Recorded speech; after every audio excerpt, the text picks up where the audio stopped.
नमस्कार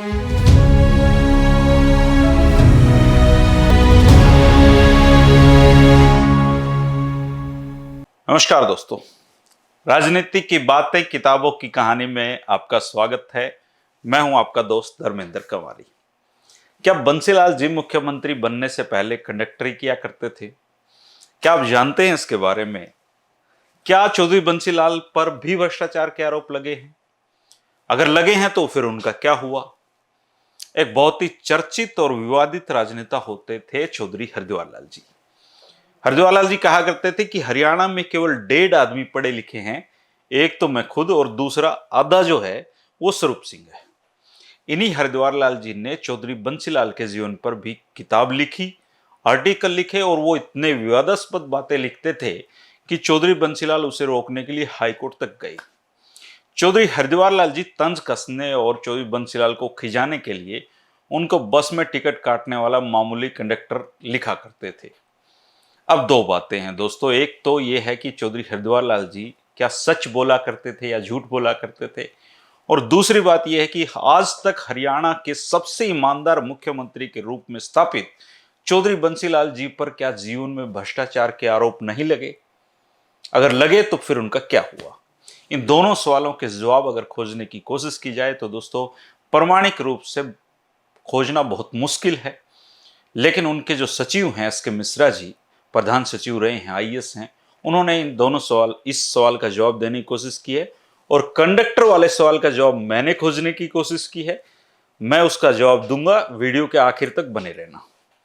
एस के मिश्रा जी बताते हैं कि चौधरी बंसीलाल के बहुत प्रशंसक और विरोधी व्यक्ति उनके दोनों पक्षों में थे और चौधरी बंसीलाल जी की ईमानदारी पर खूब सवाल उठे हैं, लेकिन मैं विश्वास के साथ कह सकता हूं कि मेरे संज्ञान में ऐसा कुछ नहीं आया जो इतने वर्षों में उनके साथ रहते हुए इस दृष्टिकोण का समर्थन करे। एस के मिश्रा जी के अनुसार अपने पहले कार्यकाल में चौधरी बंसीलाल ने उन्हें अपने बच्चों, 2 बेटों और 4 बेटियों पर नजर रखने के लिए कहा था ताकि वे उनके पद का लाभ न उठाएं, लेकिन ये पहले कार्यकाल की बात है। कभी कभी एस के मिश्रा जी भिवानी उनके घर जाते थे और वो बताते हैं कि एक बार उनके कमरों के फर्श और जो डिजाइन थे दरवाजों के अलग अलग पाए, तो उन्होंने बंसीलाल जी से पूछा कि ये अलग अलग कैसे हैं। इस पर बंसीलाल जी ने मिश्रा जी को बताया कि ये घर एक साथ नहीं बना है, बल्कि इसको कई चरणों में बनाया गया है। थोड़ा थोड़ा धन था तो थोड़ा थोड़ा करके घर बना है। और बंसीलाल जी का घर कोई राजाओं का घर नहीं था, आप आज भी देख सकते हैं। एक आरामदायक था और उनकी सारी आवश्यकताओं को पूरा करता था। बंसीलाल जी पर अगर भ्रष्टाचार की बात की जाए तो उन पर वित्तीय अनियमितताओं और भ्रष्टाचारों के आरोपों के साथ एक बहुत बड़ा आरोप पत्र प्रधानमंत्री के सामने प्रस्तुत किया गया था। चौधरी देवीलाल, पूर्व कुलपति चौधरी हरिद्वार लाल के नेतृत्व में 10 राजनीतिक विरोधियों ने इस पर हस्ताक्षर किए थे और प्रधानमंत्री ने फरूक अली अहमद, जो बाद में भारत के राष्ट्रपति बने, सरदार स्वर्ण सिंह और कुमार मंगलम सहित मंत्रियों की एक समिति की स्थापना की थी। और इस मंत्रियों की समिति में एक भी राजनेता ऐसा नहीं था जिसकी बंसीलाल जी से बनती हो। समिति को 3 नौकरशाह भी शामिल किए गए थे, इनमें आरसी मिश्रा थे जो भारतीय राजस्व सेवा के अधिकारी थे, यूसी अग्रवाल और बिशन टंडन आईएएस शामिल थे। और तीनों के तीनों ये जो अफसर थे ये अपनी ईमानदारी और निष्पक्षता के लिए जाने जाते थे। एस के मिश्रा जी ने इस समिति के लिए प्रत्येक आरोप के जो जवाब थे वो तैयार किए थे और उनकी समिति के सामने कई बार पेशी हुई थी और बाल की खाल निकालने की पूरी कोशिश की गई थी। इस समिति ने अंततः बंसीलाल जी को सारे आरोपों से बरी कर दिया था और इसके बाद चार्जशीट के पीछे बैठे लोग खामोश हो गए थे। खास बात यह कि जब बंसीलाल के खिलाफ चार्जशीट के जवाब एस के मिश्रा जी तैयार कर रहे थे तो बंसीलाल जी ने कभी भी उनके बारे में ना तो पूछताछ की, ना उन सवालों के जो जवाब बनाए गए उनको देखा। जहां तक मिश्रा जी उनको साइन करने के लिए बोलते वो चुपचाप साइन कर देते थे, इतना विश्वास मिश्रा जी पे वो रखते थे। और मिश्रा जी बताते हैं कि जब बाद के कार्यकाल में उनके बच्चे बड़े हो गए थे तो उनके छोटे बेटे सुरेंद्र सिंह ने उनको जरूर कई बार गुमराह किया। उनके बड़े बेटे रणबीर सिंह महिंद्रा हमेशा सुर्खियों से दूर रहते थे और शांत स्वभाव से अपना जीवन बिताते थे। चौधरी बंसीलाल के जो नकारात्मक पहलू जो था कि वो अपनी आलोचना कभी बर्दाश्त नहीं कर सकते थे, बेशक वो जो आलोचना उनकी अच्छे के हित में की गई हो। और द ट्रिब्यून से तो उनका बहुत बड़ा टकराव रहा। उन्होंने ट्रिब्यून अखबार के विज्ञापनों को रोक दिया था, प्रेस परिषद तक ये मामला गया था। हालांकि खुद चौधरी बंसीलाल सुबह उठते ही पहला जो अखबार पढ़ते थे वो द ट्रिब्यून उस समय होता था, लेकिन उसी के साथ उनका टकराव हुआ और उन्होंने उनकी गाड़ियां तक रोकी थी, सर्कुलेशन तक खराब करने की कोशिश की थी। अब मैं दूसरे सवाल पर आता हूं दोस्तों, चौधरी हरिद्वार लाल जी चौधरी बंसीलाल को टिकट काटने वाला या मामूली कंडक्टर क्यों कहते थे? पुराने लोग इसका जवाब बता सकते हैं। मैंने भी उन्हीं से बातचीत की है और जो जानकारी मिली है उसके अनुसार वकालत के साथ साथ चौधरी बंसीलाल एक प्राइवेट बस में 3 अन्य लोगों के साथ पार्टनरशिप होती थी उनकी। और बताते हैं कि इस पार्टनरशिप में अलगपुरा से नरेंद्र लांबा जी, बत्तरखेड़ी से पारस जी, बहन चंद्रावती और बंसीलाल जी, ये 4 पार्टनर होते थे। इसकी पार्टनरशिप में ये बस चलती थी। भिवानी से लोहारू या भिवानी से पिलानी तक का कोई एक रूट था। और शाम को वकालत का काम करने के बाद, क्योंकि नए नए वकील थे, इतना ज्यादा काम नहीं था, तो महावीर टिकला जी के ढाबे पर कहीं बैठकर वो बसों के जो टिकटों का हिसाब किताब है वो किया करते थे।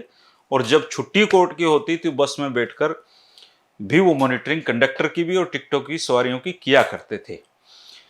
बहुत पुरानी बात है दोस्तों, कहीं लिखा नहीं हुआ है और बड़े लोगों के बारे में काफी कुछ जनता के बीच चलता रहता है, काफी कुछ कहा जाता है। इनमें से कुछ सच होता है, कुछ झूठ होता है। दुनिया में जिसने भी तरक्की की है उसके बारे में जनता ने कुछ ना कुछ तो कहा ही है। और अच्छा कहने वालों के लिए अच्छा कहते हैं, बुरा कहने वालों के लिए बुरा कहते हैं, लेकिन आरोप सब पर इस दुनिया में लगे हैं। अब बंसीलाल जी कंडक्टर थे या नहीं, ये तो अगर उस समय के लोग अभी वहां पर हैं तो बता सकते हैं। और लेकिन ये सच्चाई है कि हरियाणा के इतिहास में आज तक चौधरी बंसीलाल को सबसे ईमानदार और कर्मठ राजनेता के तौर पे, मुख्यमंत्री के तौर पे याद किया जाता है। ये उनकी स्थापना है। हालांकि उनके बारे में बहुत अच्छा कहने वाले लोग भी, बहुत बुरा कहने वाले लोग भी मिल जाते हैं। और ये कड़वी भी सच्चाई है कि चौधरी बंसीलाल को अपनी आलोचना पसंद नहीं थी। और अगर कोई उनकी आलोचना करता था तो फिर वो उसकी अकड़ निकालने की पूरी कोशिश करते थे। और इसी चक्कर में जरूर उन्होंने अपने जीवन में कुछ ऐसे काम किए होंगे, कुछ ऐसे पाप कमाए होंगे जिनका भुगतान भी उनको करना पड़ा होगा। क्योंकि वो चौधरी सुरेंद्र सिंह को अपनी जिंदगी में सबसे ज्यादा चाहते थे और बुढ़ापे में उन्होंने अपने बेटे के निधन जैसा एक दुख झेला। और जिस आदमी ने हरियाणा को खड़ा किया, हरियाणा को बनाया, उसके जीवन में इतना बड़ा दुख कैसे आया? जो धार्मिक लोग हैं, जो परमात्मा में विश्वास करते हैं या कर्म फल में विश्वास करते हैं, वो इस बारे में सोच सकते हैं।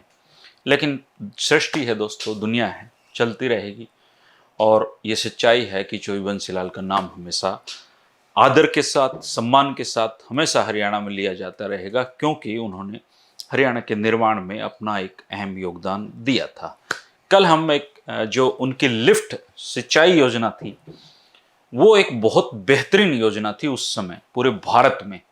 और जो जिन जगहों पे वो जन्मे थे, जिस जगह गोलाघाट में जन्मे थे, या वो पूरा जो एरिया था दोस्तों, वो उजाड़ एरिया था, बालू रेत के टिब्बे थे। और एक भागीरथ की तरह वो वहां पर पानी लेकर आए थे। वो कोई छोटी बात नहीं थी दोस्तों, उसके पीछे एक कहानी है और मिश्रा जी ने उस कहानी को बड़े विस्तार से बताया है। एक किताब और है, थ्री लाल्स ऑफ हरियाणा, उसमें जो वर्मा जी हैं, राम वर्मा जी, जो आईएएस थे, उन्होंने भी उसके बारे में लिखा है। बाकी जहां भी मिलेगा उसको सारी जानकारियों को संकलित करके उसके बारे में बताने की कोशिश आपसे रहेगी। 3 बजे हमारी दोस्ती सिलसिला चलता रहेगा दोस्तों। कमेंट किया करो, अच्छा लगे तो अच्छा बता दिया करो, बुरा लगे तो बुरा बता दिया करो, अपनी तरफ से कोई जानकारी लगे तो ऐड कर दिया करो। इससे भी ज्यादा कुछ करने का मन हो तो वीडियो को शेयर कर दिया करो, अपने जैसे 2-4 दोस्तों तक पहुंचा दिया करो। हमारी दोस्ती यूं ही चलती रहेगी और ये हरियाणा में सबसे बड़ा दोस्ती का गठबंधन है। राजनेताओं में गठबंधन जैसे होते हैं वैसा गठबंधन नहीं है। हमारा गठबंधन विशुद्ध रूप से प्यार भरा गठबंधन है, इसलिए इसके चलने की जो गुंजाइश है, संभावनाएं हैं, वो राजनीतिक गठबंधनों से ज्यादा हैं। बातें जरूर राजनीति की करते हैं हम, लेकिन हमारी दोस्ती बहुत पक्की है। और आप जितना स्नेह मुझे देते हैं, मुझे तो समझ नहीं आता कि मैं उस स्नेह की भरपाई कैसे करूंगा, उसका कर्ज कैसे उतारूंगा। और बनाए रखिए अपना प्यार दोस्तों। शुक्रिया, नमस्कार।